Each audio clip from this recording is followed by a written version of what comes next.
It's been interesting to see this movement that really started out with a committed band of outsiders really grow to a worldwide uh, wave in which there are actual businesses raising actual money and hopefully building and licensing actual reactors. Um, I am going to talk about what needs to happen to actually make thorium power a reality. So we're going to actually start with the Roman Empire. So, why did the Roman Empire fall?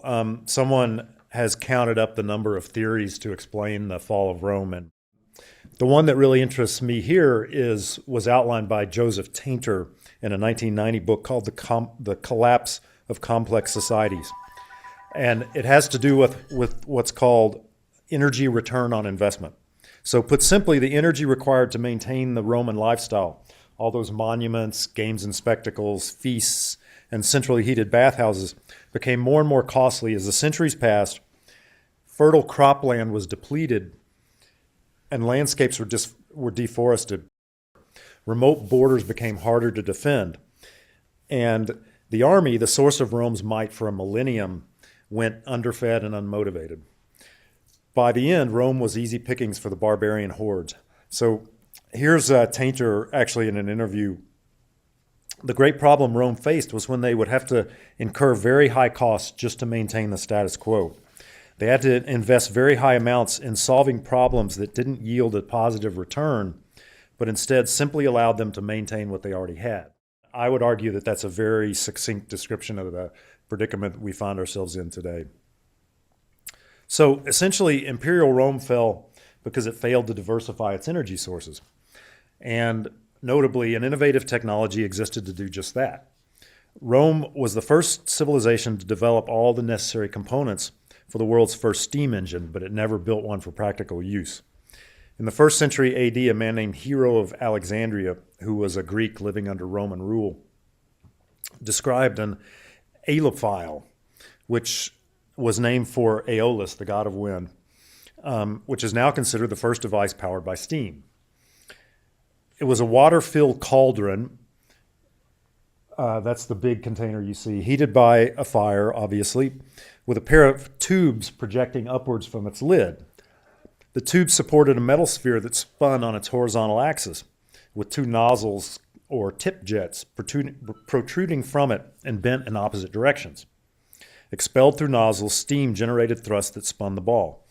It was considered a marvel of ingenuity, but something of a parlor trick. The Romans never thought to use steam to drive machines to perform labor. Why should they, when slave labor was so cheap and plentiful?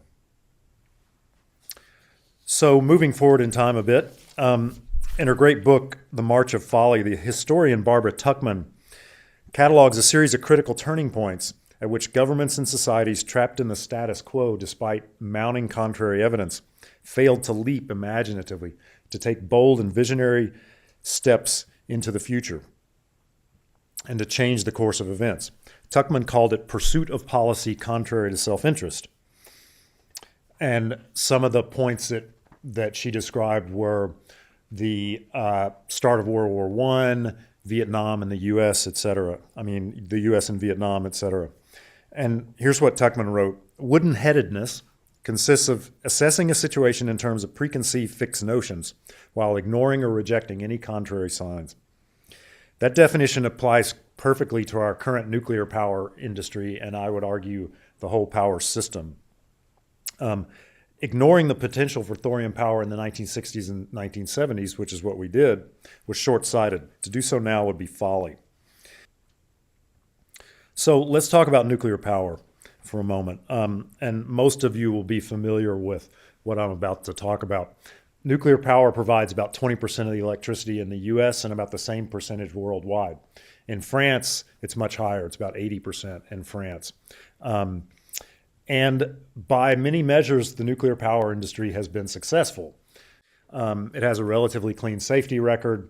And over the last 10 years, what's happened is the nuclear power industry has gone through what they call uprating, which basically means running the reactors at higher power levels than they were conventionally designed for.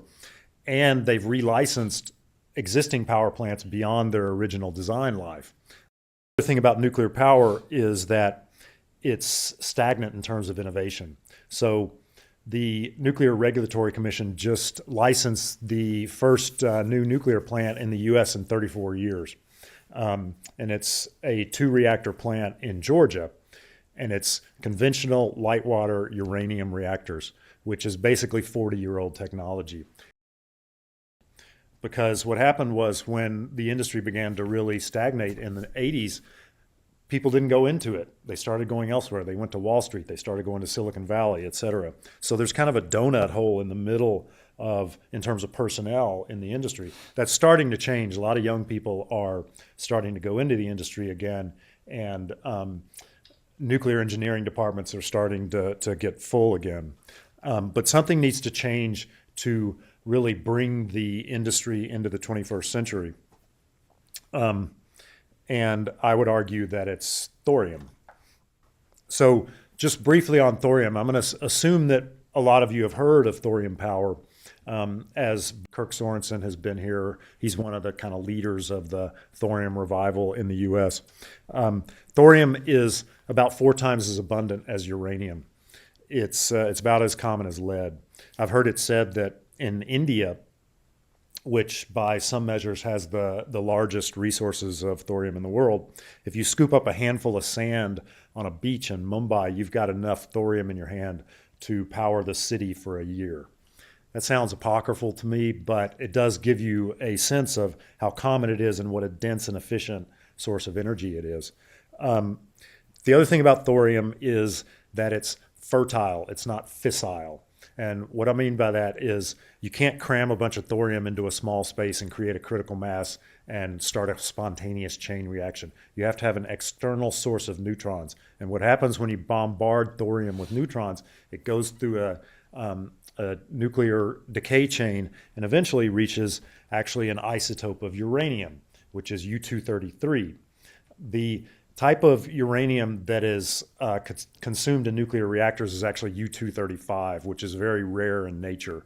So that's why you have to enrich natural uranium up to a certain level of U-235 to create a substance you can use to run a reactor with.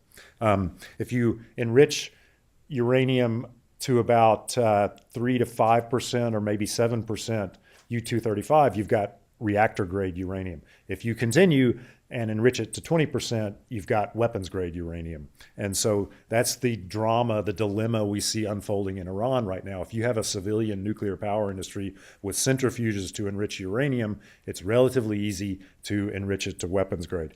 You don't have to enrich thorium at all. You can use naturally occurring thorium. You do need a small igniter fuel to bombard the thorium, and it transmutes on its own and becomes U-233, which is in many ways a better source of energy than U-235. Finally, the nuclear waste issue, and we don't have a solution for nuclear waste right now. So if you use thorium in the right kind of reactors, which I'm going to describe in a minute, they're called liquid fluoride thorium reactors.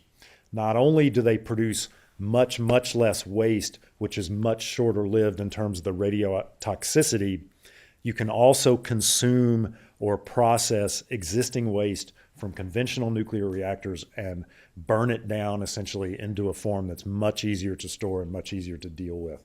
And I've had people argue against that, but the fact is the way to solve the nuclear waste problem is to build liquid fluoride thorium reactors, which are known as lifters. And there are several other advantages to using thorium instead of uranium, one of which is thorium is a distributed resource. There will never be a Saudi Arabia of thorium. It's found everywhere. Everybody has a little, a lot of people have a lot. The US has the latest estimate, although these estimates are often revised, is that the US has 440,000 tons of uranium resources in the ground. The other thing is we've got a bunch that has already been produced for the experiments that went on in the 60s. It's sitting in the desert in Nevada. It's enough to power the US for the next 100 years. And the current plan on the part of the DOE is to downblend that thorium with spent uranium fuel and bury it, essentially. So that gives you a sense of how crazy our policy is right now on nuclear power. Enacting the same policy that hasn't worked to date, only more forcefully, is an accurate description of the nuclear industry's strategy for its so-called nuclear renaissance. Energy policy is a toxic blend of wooden-headedness, economic self-interest, scientific ignorance, theology, and technological inertia. In particular, the nuclear power industry suffers from technological lock-in, which I'm sure is a term that all of you are familiar with. The tendency of established technologies to crowd other competing and possibly superior systems out of the market. The best known example, of course, is our friend Microsoft. Few people would suggest that Windows is the ideal operating system for a personal computer, but Bill Gates is a brilliant and ruthless businessman, and even today, Windows controls something like 90% of the PC market. And the stagnation of nuclear power technology has followed similar lines, and it was apparent a long time ago. While an appropriate decision at the time, it now seems that light water reactors, in other words, conventional uranium-based reactors, may have been an unfortunate choice. One of the interesting features of this history is the belief held by many that light water is not the best technology, either economically or technically. So let's talk about risk. In September of 2010, a natural gas pipeline exploded in San Bruno, California, not far from here. It killed 8 people immediately, 35 houses were leveled, dozens more were damaged. Created a crater 167 feet long, 26 feet wide, and 39 feet deep. It was like an asteroid the size of a refrigerator had gouged the earth. When's the last time you saw a headline about the San Bruno natural gas explosion? And natural gas is considered a relatively clean fuel, right? And we have a bunch of it, and it's really cheap right now. But that accident was one of a rash of industrial accidents around fossil fuels that included the 2006 Sago mine disaster, which killed 12 people, the collapse of the Kingston fossil plant in Tennessee in 2008, which resulted in the largest release of coal ash in U.S. history, and the Upper Big Branch coal mine explosion, which killed 29 miners in April of 2010. The most famous, though, was the April 2010 blast that brought down the Deepwater Horizon offshore oil rig, killing 11 workers and spilling 206 million gallons of crude oil into the Gulf of Mexico. Other countries have not been immune. In July 2010, an oil pipeline exploded at the port of Dalian in northeast China, resulting in the worst oil spill in Chinese history. Now let's talk about Fukushima Daiichi, and I'm going to preface this by saying I am not dismissing the seriousness of that accident. But if you step back for a minute and think about the nuclear accident at the Fukushima Daiichi plant, 3 people died. 2 were workers trapped in the turbine hall of reactor 4, which ironically was the only reactor that contained no fuel at the time of the earthquake and tsunami. A 3rd man died at Fukushima Daiichi, which is Daiichi's sister plant nearby.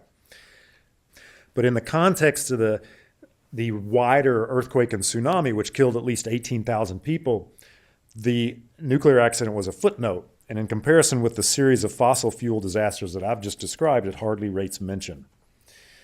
Arnold Gunderson is a former nuclear power executive who served as an expert witness in the investigation of the 3 Mile Island accident. And he's become sort of a loud voice in opposition to nuclear power. And he called Fukushima the biggest industrial catastrophe in the history of mankind. So my point is that gives you an idea of how distorted our views of nuclear power and radioactivity and nuclear accidents really are.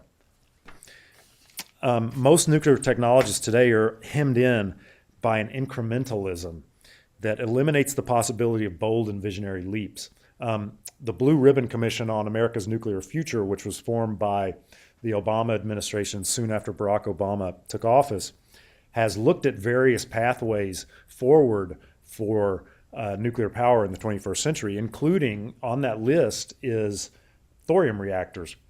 but the chances of getting something licensed in this country and getting financed and getting built are slim.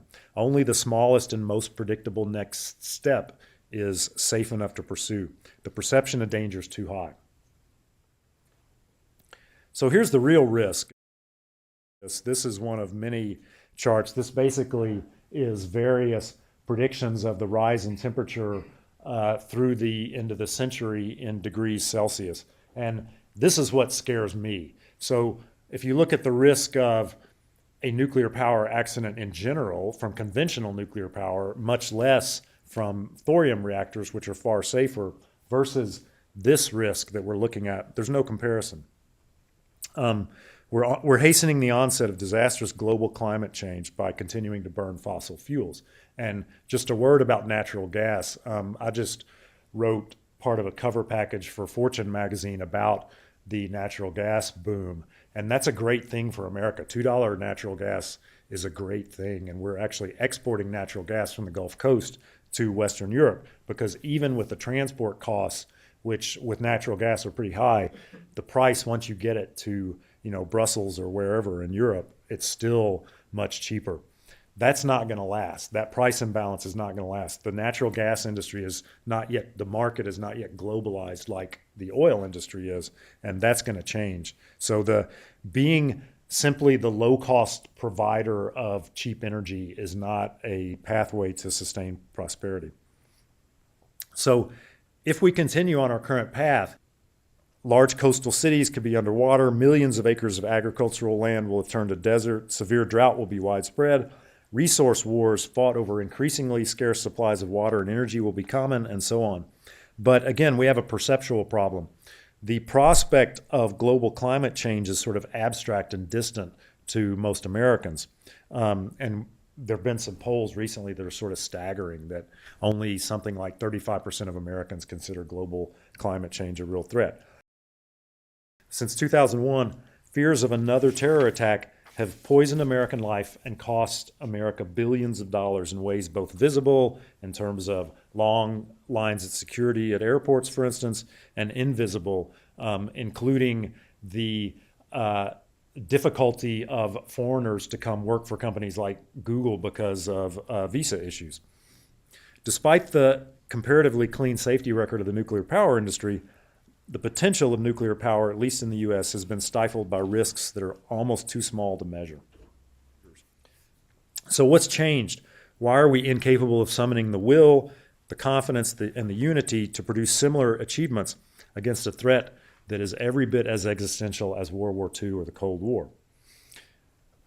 The first and most obvious is the political system. I probably don't need to tell any of you how impossible it is to get the U.S. Congress to take action on any critical matter of long-term national security and prosperity. The other change, however, is the financial system. Current levels of government debt make a quote, new Manhattan project for energy, unquote, impossible. At the same time, the evolution of the private sector financial system, particularly private equity in the stock market, favors quick returns over long-term investment, clear exit strategies over building new industries, and consumer-focused technologies, mobile phones and applications, social media, new forms of entertainment, over large and complex infrastructure projects. In other words, we can't do it because we've never done it before, and even if we could do it, the public will never support it. New technology must be the basis of the transformation. With a few notable exceptions, the nuclear power industry's plans for the next generation of reactors can be summarized as the same, only more so. Any nationwide energy strategy should promote and require the rapid development and deployment of new forms of nuclear power, especially liquid-fueled thorium reactors. And the transformation must draw on America's innate competitive advantages. The U.S. has the top engineering schools in the world, a vibrant alternative energy investment market, a pervasive, though aging, power grid, and increasingly open and deregulated energy markets. Also, large numbers of investors, scientists, and entrepreneurs who view the energy crisis as the signal challenge of the 21st century. Plus, we invented thorium-fueled reactors. So how much would all this cost? These are a couple of graphs about trying to figure out what the real cost of energy is, and nuclear power is kind of in the middle of both these graphs. And there have been various attempts to calculate the overall cost of electricity from a thorium-fueled nuclear plant. That depends on many factors that are pretty hard to calculate right now, including the cost of capital, length of time to licensing, operating costs such as labor and overtime, operating efficiency, and so on. But various thorium supporters have calculated that the overnight costs for a lifter plant, the overnight costs are the cost to build and start up a plant, excluding interest and other collateral costs. And they came up with a range of around $2,200 per kilowatt of capacity, plus or minus 30% or so. So a 1 megawatt prototype plant would cost $2.2 million in overnight costs, and a commercial 1,000 megawatt plant would cost around $2.2 billion. Other estimators have come up with lower costs, around $1,400 per kilowatt. And I would argue that what we're going to see is once lifters, liquid fuel thorium reactors start to be built, the cost of the technology is going to come down fairly rapidly. But you have to factor in the social costs as well. Liquid fuel thorium reactors are carbon-free. Their contribution to nuclear proliferation risks is essentially zero. They not only eliminate the cost of long-term storage of new radioactive waste, but also can process existing waste from conventional plants, making it very much easier to store. And they'll jumpstart a new era of energy technology innovation that will benefit companies and the nation in ways that are impossible to quantify right now. Considering those benefits, there's no question that thorium power offers the most economical avenue to bring online massive amounts of new generating capacity without adding to current levels of carbon emissions. National and international efforts to develop new sources of carbon-free energy are exploring a reactor concept first introduced in the 1950s and 60s. The Molten Salt Reactor. The first molten salt reactor experiments were conducted by Oak Ridge National Laboratory. The design was radical for its time and offered many advantages worth a fresh look today. Molten salt reactors differ from most nuclear power plants in operation today, such as light water reactors. To understand how, let's review the basics.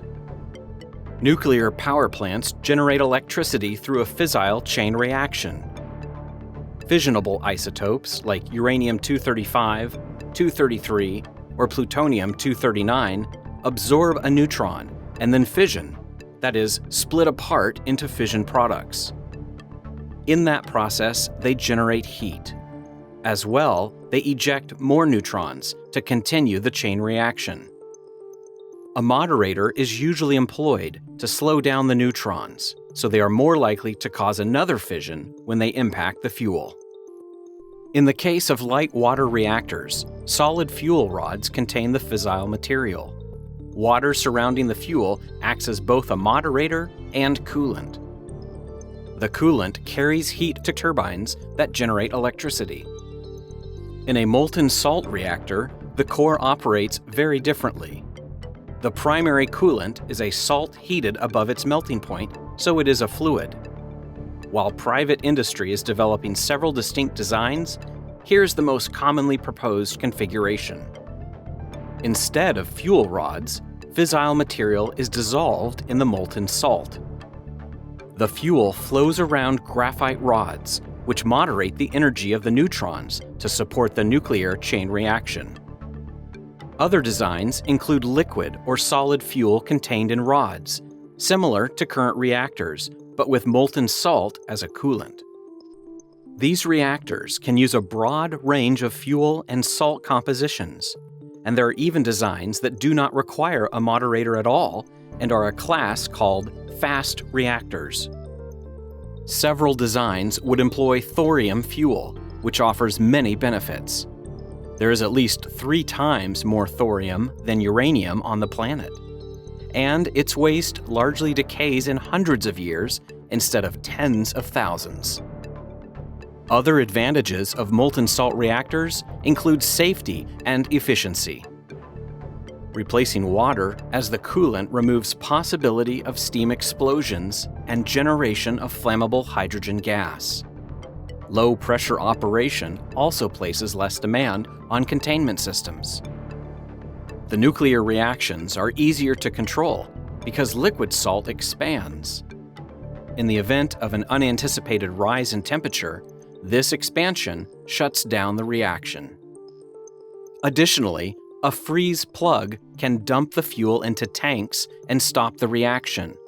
This option provides a failsafe in the event of power outages or other events. Because these reactors can operate at higher temperature, their steam cycle generates electricity more efficiently. The use of liquid fuel allows for real-time waste processing. And finally, there is no need to shut down the reactor for refueling. New fuel can be introduced to the system during operation. While the test molten salt reactor of the 60s ran over a period of years, several challenges remain before construction and operation of a full-scale commercial plant. These include understanding and mitigating the corrosion of structural materials, development of reliable and efficient chemical separations, including tritium, instruments and controls for real-time monitoring of the reactor, and licensing and risk assessment for a non-light water reactor design. Researchers at Pacific Northwest National Laboratory are working on many of these challenges. We have expertise in radiochemistry, real-time online monitoring, as well as materials design and performance testing. Contact us to learn more about how we are advancing molten salt reactor technology.